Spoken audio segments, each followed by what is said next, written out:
Voice, आज की आवाज। नेता प्रतिपक्ष गोविंद सिंह के बयान, हार गए तो क्या, इसे लेकर सज्जन सिंह वर्मा बोले, मुख्यमंत्री विधायक चुनते हैं, विधायक जिसके पक्ष में होते हैं उसको मुख्यमंत्री बनाया जाता है। दो तरह की विचारधारा के व्यक्ति हैं। समानता की बात करते हुए समाजवादी चलते हैं, समाजवादी पार्टी के नेता हैं, हम भी दूध के जले हुए हैं। समाजवादी के नेता जीते थे।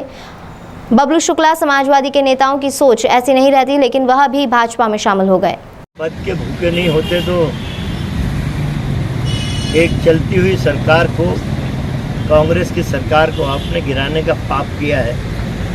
उस पाप के भागीदार, उस पाप से आप बच नहीं सकते। पद लोलुपता के लिए ही यदि आप कांग्रेस की सरकार गिराने के बाद जब भाजपा ने आपको केंद्र में मंत्री बना रहे थे, तब आप बोल दे कि नहीं, मैं मंत्री नहीं बनूंगा, मैं तो जनता के लिए हूँ। दीपक जोशी एक उदाहरण है। देवास जिले में अभी कैलाश जो स्वर्गीय कैलाश जोशी जी के सुपुत्र जिस प्रदेश के मुख्यमंत्री रहे, उन्होंने कांग्रेस ज्वाइन की, बीजेपी की नीतियों से दुखी होकर स्पष्ट कहा कि मैं किसी पद के लिए नहीं आ रहा हूँ, मुझे कोई चुनाव नहीं लड़ना। हाईकमान यदि चाहे कहीं कोई कठिन सीट हो तो दे देना, वरना मैं किसी कांग्रेसी नेता का हक मार के, ये विचारधारा होती है। उन्होंने तत्काल केंद्रीय उड्डयन मंत्री तो बीजेपी उड़ा देगी इस चुनाव में। भैया अगर कांग्रेस में वापिस आना, भगवान इनको माफ नहीं करेगा। सिंहस्थ में भ्रष्टाचार किया था तो इनकी सरकार गई पिछली बार 2018 में।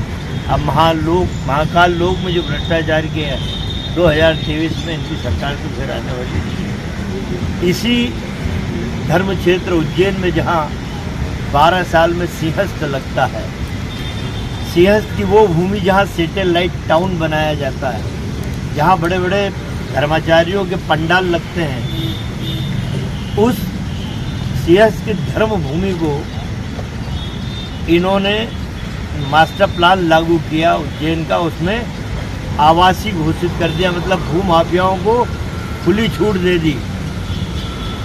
नियम तो नहीं बोल सकता, लेकिन ये है यथार्थ की हर 12 साल में जब सिंहस्थ आता है तो सिंहस्थ क्षेत्र की भूमि सैकड़ों एकड़ और बढ़ाई जाती, धर्म क्षेत्र बढ़ता जाता है। क्योंकि अब ऐसा अनुमान लगाया जा रहा है कि 2028 के सिंहस्थ में लगभग 10 से 12 करोड़ लोग आएंगे। तो ये भूमाफियाओं और भ्रष्टाचार की भेंट चढ़ाते हुए सिंहस्थ क्षेत्र को शिवराज की सरकार उस धर्म क्षेत्र को समेटती जा रही है। और धर्म के ठेकेदार शिवराज भी बनते हैं और नरेंद्र मोदी भी बनते हैं। लेकिन कर्नाटक की जनता ने दिखा दिया कि नकली धर्मवाद अब नहीं चलेगा।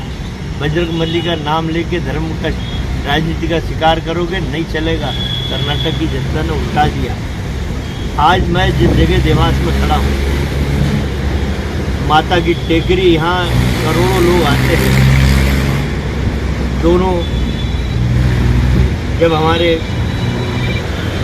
9 दिन के उपवास करते हैं, नवरात्रे में लाखों करोड़ों लोग आते। आज वहाँ पाथवे, सारा पाथवे उभर चुका है। मूर्तियाँ भद्रंग हो गई, मूर्तियाँ टूट रही हैं। बारिश के दिनों में खड़े रहने का स्थान नहीं है। सिर्फ वो काम करा रहे हैं यहाँ पे प्रशासन और शासन कि जिससे उनका महिमा मंडन किया जा सके। तो आज आपसे मुखातिब होने का यही सबसे बड़ा कारण है कि ये नकली धर्मावलंबियों ने धर्म क्षेत्र में भ्रष्टाचार की पराकाष्ठा कर दी है। ना मोदी का एक शब्द आ रहा है, ना शिवराज का। किस लिए सभी मीडिया वालों को आपने बुलाया यहाँ पर? देखिए, आज देश के चौथे स्तंभ पत्रकारिता जगत के सशक्त हस्ताक्षरों के बीच में हम लोगों को इसलिए उपस्थित होना पड़ा कि ना खाऊंगा ना खाने दूंगा नारा देने वाले नरेंद्र मोदी, जो शब्दों का आडंबर बुन के आज धर्म की आड़ में राजनीति का शिकार करके प्रधानमंत्री बने हैं। उज्जैन के उस महाकाल लोक का उद्घाटन श्री नरेंद्र मोदी साहब ने किया था। धर्म को भ्रष्टाचार की भेंट चढ़ाने में भारतीय जनता पार्टी माहिर है।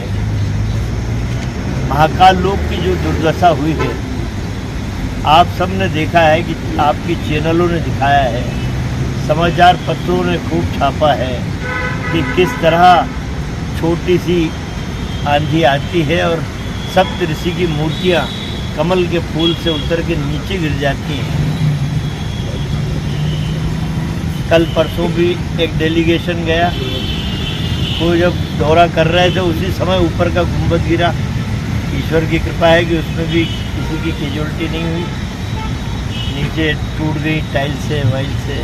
जब सप्त ऋषि की मूर्तियाँ गिरी तब भी ईश्वर ने कृपा की, कोई कैजुअलिटी नहीं हुई, किसी को चोट नहीं। लेकिन ये भ्रष्टाचार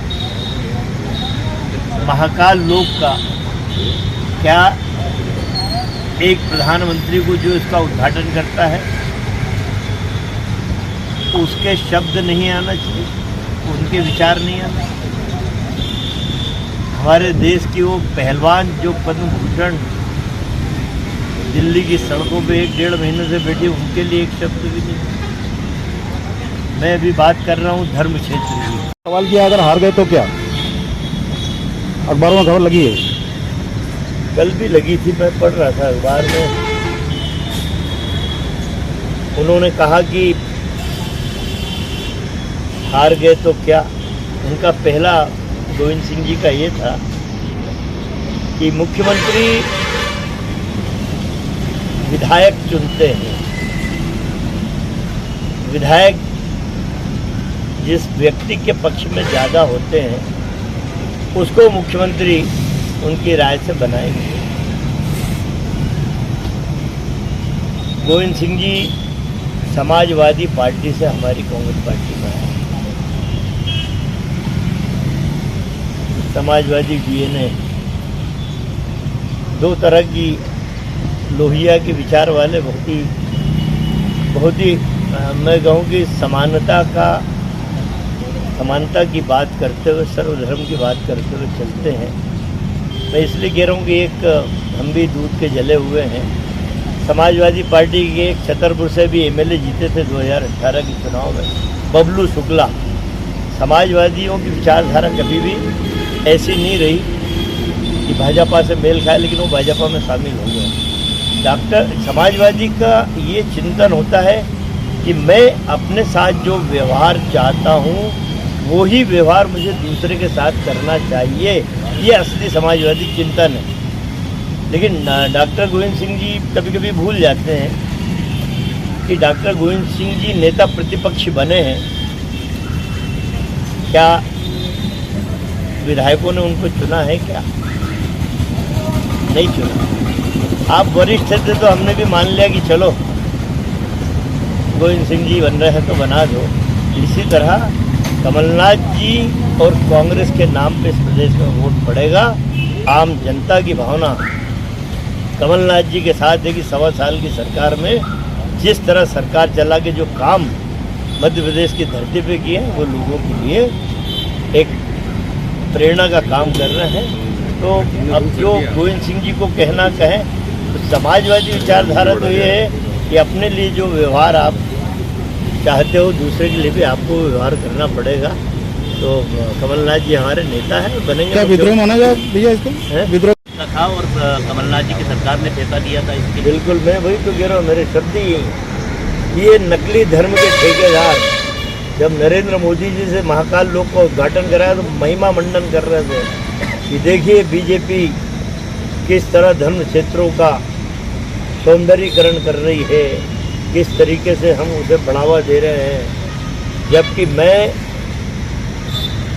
कमलनाथ जी की सरकार में उज्जैन का प्रभारी मंत्री था, कमलनाथ जी को मैं लेके गया, तब इन्होंने DPR 97 करोड़ की बनाई थी मात्र। इन्होंने जब DPR बनाई तो इन्हें टेंडर जारी क्यों नहीं किया? बीजेपी की सरकार थी 2018 में, इसलिए नहीं कर पाए कि खजाना खाली कर चुके थे, खोखला हो चुका था। हमारी सरकार आती जब मैं कमलनाथ जी को ले गए तो उन्होंने 97 करोड़ से कुछ नहीं होगा, यदि करना है ढंग से इसका विस्तारीकरण सौंदर्यीकरण तो लगभग 300 करोड़ रुपए लगेंगे। उन्होंने तत्काल 300 करोड़ रुपए स्वीकृत करके टेंडर जारी हुए और इसमें कर्नाटक में तो 40% का भ्रष्टाचार में सरकार गई है। 97 करोड़ का टेंडर, इसमें नियम ये है कि यदि आपको इसकी राशि बढ़ाना है, कुछ लगता है कि कुछ आइटम और बढ़ाए जा सकते हैं, तो 10% भी बढ़ा सकते हो। लेकिन भ्रष्टाचार करना था तो 97 करोड़ का जो ठेका था 97 करोड़ और बढ़ा दिए बिना, तो इसी टेंडर वालों को, इन्हीं ठेकेदारों को दे दिया। ये 100% का भ्रष्टाचार हुआ, जो आपके सामने दिख रहा है कि महाकाल लोग की दुर्दशा हो।